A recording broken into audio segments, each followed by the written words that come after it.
How many of you ever have a kid that just loves to have teachers' faces turn really red? How many of you have kids that love to push buttons? How many of you, can somebody show me their button? Where's your buttons that you say the kids push? Is it that your belly button doesn't count? Please put your shirt down. Thank you. Okay, cool. So, this is what happens. You create buttons for the kids. You'll have a kid come up to you. It's beginning of September. How many of you have had your kids for like a week or two? And you already know who are the high energy kids, the ADHD kids. You know who are the alpha kids, the king and queen, the ones that come up to you and go, I don't love you. And then one teacher who could be full of love, who plays in her heart, she'll go, well, it's okay, you don't love me. I love you. If you want to love me tomorrow, that's fine. What center do you want to go to? And the kid's like, oh, okay. And then they go. Then another teacher, the kid's like, well, that didn't work, so let me go up to another teacher.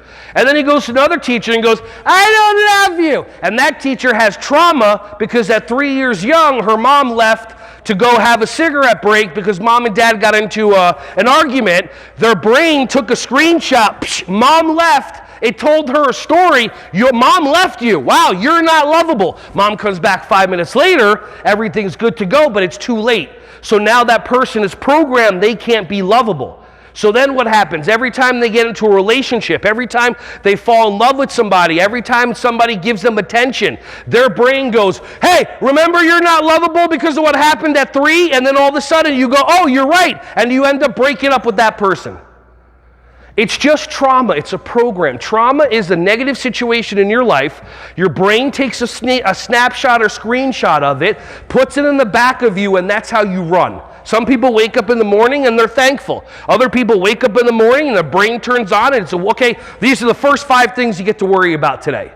Because that's trauma. If you don't know why your brain talks at you and says all these things, look up trauma release therapy. There's hundreds of ways to release trauma from your body. I'm going to give you something real quick that'll help you if your brain talks at you a lot. How many of you, your brain talks at you all the time like mine does? Okay, ask yourself this question. Ready? I wonder what my next thought is going to be. Ask yourself this question. Your brain's not going to want you to ask it, by the way. Ask yourself this question. I wonder what my next thought is going to be. What happens? Anything happen for anybody? How many of you, your brain just went quiet? Is it weird? Because your brain's too busy being right about everything and making everything wrong. When you ask yourself, I wonder what my next thought is going to be, you put your brain into a state of wonder. And then your heart goes, yeah, I wonder what your next thought's going to be. Ooh, a butterfly. And then all of a sudden you have access to happiness.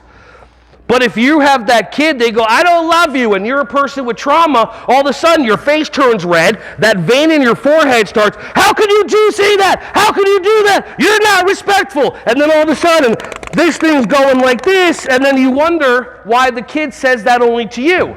Because you're the one that responded and gave that kid the button.